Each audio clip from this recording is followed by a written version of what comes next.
Hey, good afternoon. This is Mayor Valensky with Driving Markets. Hope you're all well. Okay, so quick caveat, everything said in this piece is in opinion only. It's for media publication. Hopefully you'll share it with your friends, subscribe, pass it on, like it, pass comments, whatever the case may be. It's not financial advice, not investment advice. Whatever you do on your account is your account. Let's kick off. So Friday saw another tumble on financial markets. The Dow, which is the leading index globally, the Dow 30, DJ30, fell over 500 points. Obviously, other indices also fell with it, which was the S&P and the Nasdaq and the Russell 2000 and the UK FTSE 100, the DAX, Europe, the whole shebang completely just went down. Again, we're talking about the same things over and over again. What are we talking about? We're talking about fears of recession, fears of global slowdown, fears of rising interest rates, fears of potential broadening of the war with Ukraine and Russia, potential nuclear fallout, potential China invading Taiwan, the potential of Joe Biden might get his senses back and stop being senile. Who knows, walking around looking to shake hands with no one.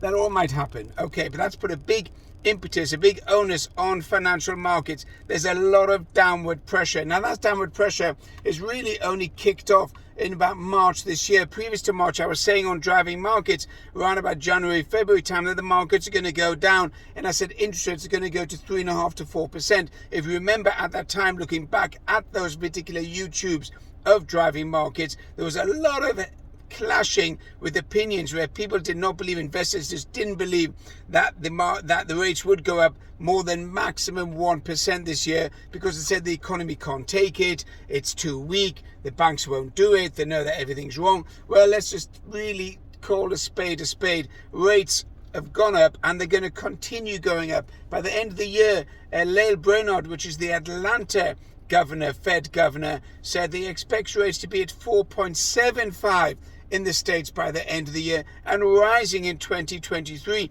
Inflation is not going to go down. Inflation hasn't gone down and will continue rising, as you've seen in the UK, as you've seen in Europe, and as you've seen in the US and other developed countries.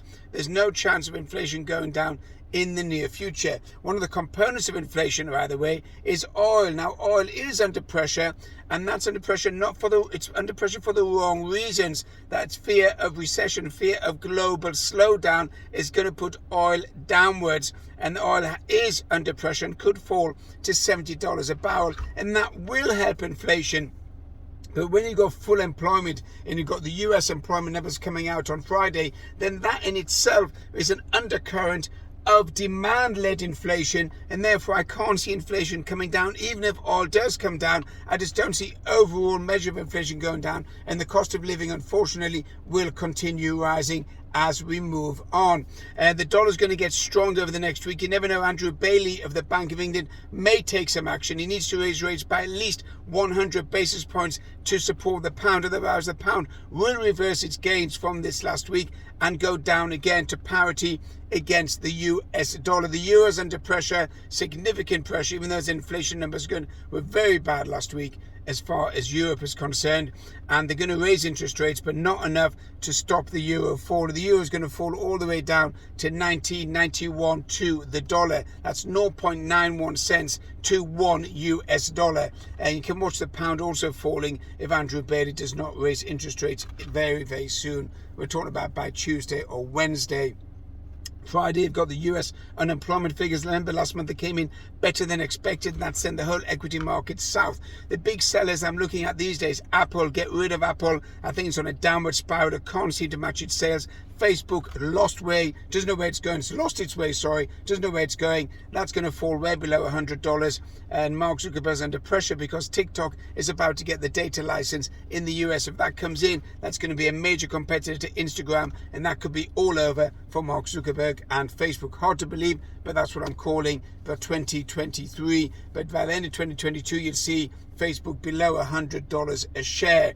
That's on the chef on cryptos. Bitcoin held up at 19,400, 19,500. I think it's going to come into serious selling pressure as rates rise. Rates are going to rise in Australia on Tuesday, when you got the Reserve Bank of Australia raising rates. Have already counted in a 50 basis point rise in Australia, probably likely to go much higher than that, but at the moment it's 50 basis points. Keep an eye on Australia. And you're also going to have gold. Again, gold's a bit under pressure, even though it's a great asset to hold in times of crisis. Might come under pressure, might float down to 1600, but I think over the medium term gold is going to go up, so keep an eye on that. Carnival, the big cruise liners, is at a 27-year low because the numbers are well short of what they need to be. Next area to look at is property. Look at property in the US is a good guide. China's completely crashed out on property, but as far as the US is concerned, the sellers and the builders are now paying the buyers for the closing costs. That is a clear sign the market's at an end, and properties already are beginning to fall down. And what's going to happen is buyers can come in and get at least a 10% reduction off the asking price. That wouldn't have happened 2 or 3 months ago. It's happening now because rates have just gone through the roof as far as mortgages are concerned. Therefore, the buyer would suggest hold on, because you're going to get properties much cheaper in the middle of next year. Don't start buying now. The sellers will start coming under pressure. That's regarding property. What else we have to discuss? We've discussed the dollar, foreign exchange, commodities, equities discussed, indices, overall macroeconomics. That's more or less it for Mayor Walensky driving markets. Subscribe, tune in, join Instagram, get the thing shared. Let's get it out there. Great message. Love talking to you. Have a good day.